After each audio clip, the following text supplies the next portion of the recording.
Apa kabarnya hari ini? Waalaikumsalam Pak Dede. Alhamdulillah kabar saya baik dan sedang sehat alhamdulillah Pak Dede. Tapi ada sedikit obrolan yang ingin saya obrolkan kepada Dede. Iya betul ya. Kemarin itu saya mendapat WA dari Bapak. Sebelum sempat saya balas atau mungkin dari panggilan telepon juga belum sempat saya angkat. Nah hari ini baru sempat kira-kira nih Pak Adeng menghubungi saya mengajak bertemu ini dalam kegiatan ini. Ada ngobrol dengan saya, ada apa sih tujuan Pak Adeng? Iya, saya ini. Sebelumnya mohon maaf Pak Dede, kemarin saya sempat WA dan telepon, mungkin ya karena saya memiliki salah satu hal yang pelik dalam dunia kita Pak Dede, khususnya saya ya. Saya memiliki permasalahan di kelas khususnya, yaitu ada sebagian anak yang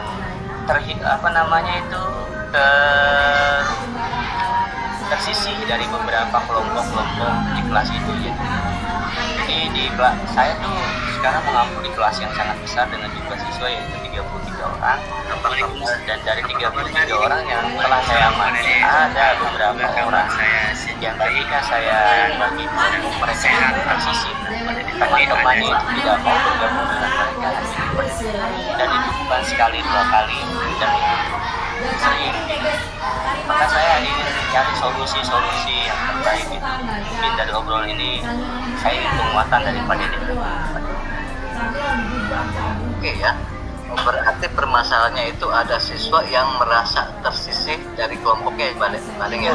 Betul Pak, betul sangat tersisih. Sering memang sih di kelas itu kadang-kadang ada gap-gap tertentu ya antara siswa dengan siswa, yang kadang-kadang ada siswa yang tidak mereka anggap satu pemikiran sehingga mereka tersisih. Nah, dari pertemuan yang Pak Adeng inginkan ini, kira-kira apa rencana Pak Adeng sehingga dengan masa pertemuan ini seperti apa gitu rencananya? Ya rencana saya sih ingin menghilangkan gap yang tadi itu gitu Pak Dede. Untuk menghilangkan gap sehingga saya menemukan solusi yang terbaik untuk menghilangkan gap yang ada di kelas saya khususnya, sehingga orang-orang yang tersisih itu mendapatkan pengakuan gitu dari teman-teman.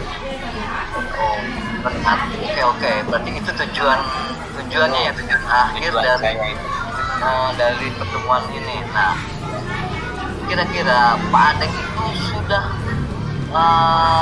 ada perkiraan keberhasilan atau presentasi keberhasilan dari rencana ini enggak gitu? Kira-kira dengan pertemuan ini apakah sudah memperkirakan nih seberapa persen keberhasilan dari pertemuan ini sehingga bisa menyelesaikan permasalahan yang dimiliki? Dalam skala mungkin untuk coaching ini mungkin saya bisa menargetkan di angka 8 gitu ya. Coaching ini mungkin saya bisa menargetkan angka 8 sehingga mereka bisa bergabung lagi ke komunitas-komunitas ini. Jadi semoga dengan pertemuan ini makin memuatkan Pak Adeng sehingga Pak Adeng mampu menyelesaikan permasalahannya. Nah, rencananya yang sudah Pak Adeng buat itu apakah sudah benar-benar matang? Kalau untuk rencana Pak Dede udah saya buat sedemikian rupa. Yang pertama adalah merubah posisi duduk. Ya, posisi duduk yang 2 orang, yang 3 orang, orang-orang yang tersisih dari kelompok-kelompok lain itu saya pasang-pasangkan dengan kelompok-kelompok lain sehingga mereka menurut saya, hemat saya itu ada interaksi di dalam kelas gitu. Jadi ketika mereka dipasangkan dengan yang lain gitu, semoga ada interaksi obrolan gitu. Jadi rencana saya itu adalah begitu, merubah posisi duduk mereka yang tersisih masuk ke dalam poin-poin atau yang kelompok-kelompok lain. Ya memang betul ya, saya juga pernah melihat tuh di suatu kelas posisi duduk itu berubah-ubah gitu Pak Adeng. Ya betul. Mungkin dengan yang Pak Adeng lakukan itu memang solusi yang tepat untuk membaurkan anak-anak bergaul itu jangan dengan yang itu saja, mungkin Pak Adeng begitu ya, contohnya. betul Pak Dede. Jadi Hari minggu ini dengan si A, minggu depan duduknya dengan si B, sehingga terjadilah komunikasi dan perbauran anak-anak, dan kesenjangan itu tidak iya, ada ya. ya itu mungkin tujuan saya Pak Dede. Jadi kesenjangan atau gap-gap itu terkikis dengan adanya pembauran masuk ke kelompok-kelompok yang lain gitu Pak Dede. Ya.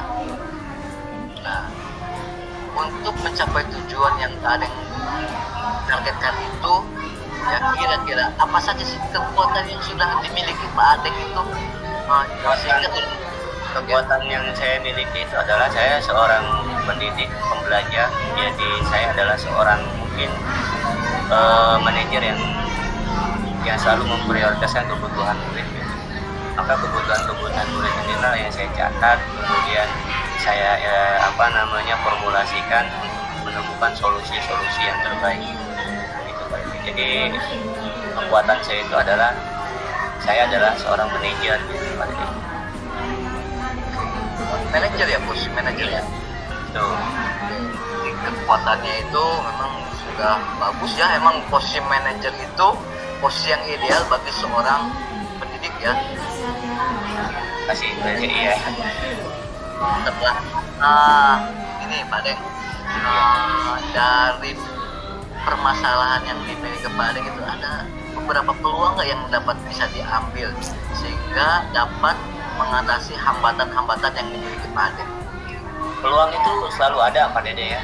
Peluang itu selalu ada dan tidak mungkin tidak ada peluang. Maka ketika ada peluang untuk meraih ke tempat tujuan, ya saya akan pergunakan kesempatan peluang itu. Dengan contoh misalkan di media pembelajaran yang diharuskan menjadi kelompok kecil, nah itu adalah peluang saya untuk membawakan orang-orang yang tidak termasuk ke dalam kelompok gitu, saya masukkan ke dalam kelompok agar mereka yang tadinya tersisih atau masuk ke kelompok yang lain. Berarti Pak Deng sudah memiliki opsi untuk mengatasi permasalahan atau hambatan yang menghalangi tujuan Pak Deng tadi ya. Betul. Nah, kira-kira jika opsi satu sudah tidak bisa mengatasinya, apakah punya opsi lain gitu Pak Deng? Pasti ada opsi yang lain. Pasti ada opsi yang Cadangan ya. Iya, plan B. Plan B. Dengan plan B itu mungkin saya selalu akan mendekati siswa-siswa yang dikiranya tanda kutip menjauhi beberapa siswa untuk menyentuh hati mereka, mengobrol dengan mereka agar mereka memiliki salah satu pandangan. Saya akan pandangan bahwa pentingnya kesetaraan gitu Pak Dede. Opsi plan B-nya adalah mendekati siswa-siswa yang lain. Itulah itu ya. Tujuan sudah ditargetkan, rencana juga sudah ada. Skala prioritas untuk mencapai tujuan itu seperti apa Pak Deng? Jadi yang paling utama itu tujuan untuk mencapai tujuan itu skala prioritasnya seperti apa Pak Deng? Betul, dalam setiap beban tugas pasti ada memiliki prioritas. Prioritas saya itu adalah pertama ya murid dan yang kedua adalah ingin menghilangkan itu gap-gap itu dengan sehingga siswa-siswa yang murid-murid yang tadi yang tersisih dari beberapa kelompok orang lain, teman-temannya itu bisa bergabung, diterima tanpa ada paksaan gitu Pak Dede. Jadi prioritas saya itu adalah menghilangkan gap. Yang kedua adalah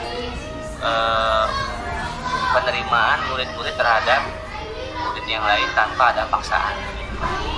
Oh, berarti itu bisa Pak Deng katakan strategi ya, yang digunakan untuk mencapai tujuan yang sudah dijalankan seperti itu ya. Iya. Kira-kira jangka waktu yang digunakan untuk mencapai tujuan itu berapa lama Pak Deng? Apakah jangka pendek? Apakah jangka panjang gitu? Untuk jangka waktu kita tidak ada yang tahu, saya belum sampai ke sana. Tapi dari coaching ini mungkin saya membutuhkan 2-3 coaching untuk mendapatkan hasil yang maksimal pada ini. Jadi saya memerlukan 2 atau 3 coaching lagi untuk memerlukan sampai hasil yang maksimal, tujuan saya itu tercapai penuh gitu pada ini. Jadi ukuran gambaran keberhasilannya itu seperti apa Pak Deng? Ukuran keberhasilan saya itu ya harus dikategorikan 100% gitu. Walaupun tidak 100% ya minimal mendekati angka 100% sehingga budaya yang gap tadi itu hilang gitu pada diri. Oke ya. Nah, jadi semuanya sudah direncanakan, tujuan sudah ditargetkan, Nah, tinggal sekarang komitmen yang dimiliki Pak Deng untuk membuat rencana Pak Deng itu akan terlaksana dengan baik. Seperti apa komitmen Pak Deng? Apakah seperti apa lah? Komitmen tentu komitmen saya terhadap permasalahan yang sedang saya hadapi itu adalah besar gitu. Saya bertanggung jawab untuk menghilangkan budaya-budaya seperti itu sehingga komitmen saya sangatlah besar dan semoga saya dapat konsisten untuk menjalani komitmen itu padanya. Mantap lah. Nah, itu komitmen Pak Deng sudah bagus. Nah, ini untuk mendukung komitmen Pak Deng dalam dalam mencapai tujuan yang Pak Deng canangkan itu, siapa dan apa yang membuat Pak Deng bertahan tersebut? Untuk menjaga komitmen siapa dan apa yang membuat saya bertahan itu ya tentunya yang pertama adalah murid-murid saya gitu Pak. Yang pertama itu adalah murid-murid saya yang murid ya. Iya, apapun itu adalah tujuannya adalah murid saya, dan yang menjaga komitmen itu ya tentunya saya dengan murid-murid dengan melaksanakan apa yang sudah menjadi komitmen kita bersama gitu. Oke, pada dia. Nah, oke Pak Deng ya. Mungkin dengan obrolan kita seperti yang sekarang ini, yang dirasakan Pak Deng sekarang seperti apa? Apakah sudah sedikit lega, unek-uneknya sudah dicurahkan, atau seperti apa Pak Deng perasaannya? Alhamdulillah Pak Dede, berkat coaching ini saya sedikit lega, bukan sedikit lagi tapi udah lega gitu ya, udah menemukan gambaran besar gitu. Tadi yang suram menjadi samar-samar dan menjadi jelas gitu.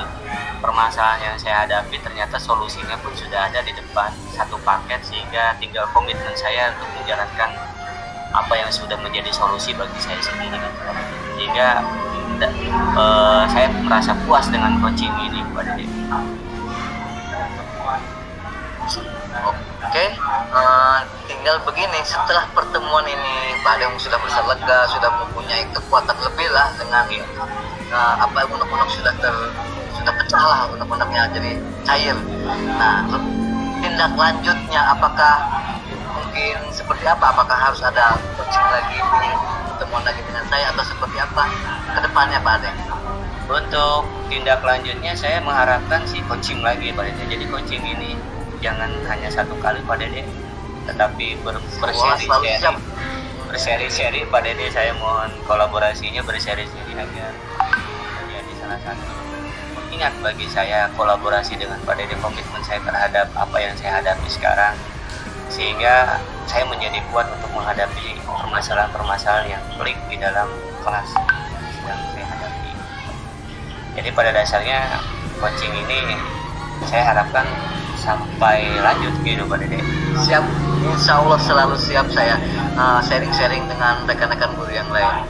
Mungkin terakhir Pak Deng lah, sebelum kita tutup lah coaching pertemuan kita ini, obrolan kita ini, tanggung jawab Pak Deng untuk melaksanakan komitmen itu seperti apa Pak Deng? Jelas kalau tanggung jawab itu saya besar gitu. Itu adalah salah satu tanggung jawab terbesar saya, PR besar saya gitu dalam menghadapi permasalahan yang sedang dihadapi ini. Jadi untuk tanggung jawab besar sekali dan sangatlah besar lah. Oke, mungkin demikianlah Pak Deng lah pertemuan kita, obrolan kita.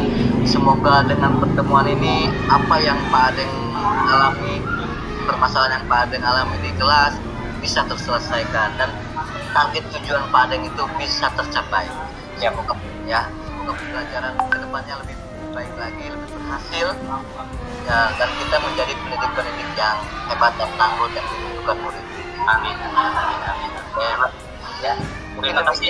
Ya, mungkin demikian ya pertemuan kita. Terima kasih Pak Dede coachingnya luar biasa. Terima kasih Pak Dede. Ya, dengan menutup. Wassalamualaikum warahmatullahi wabarakatuh. Waalaikumsalam warahmatullahi wabarakatuh.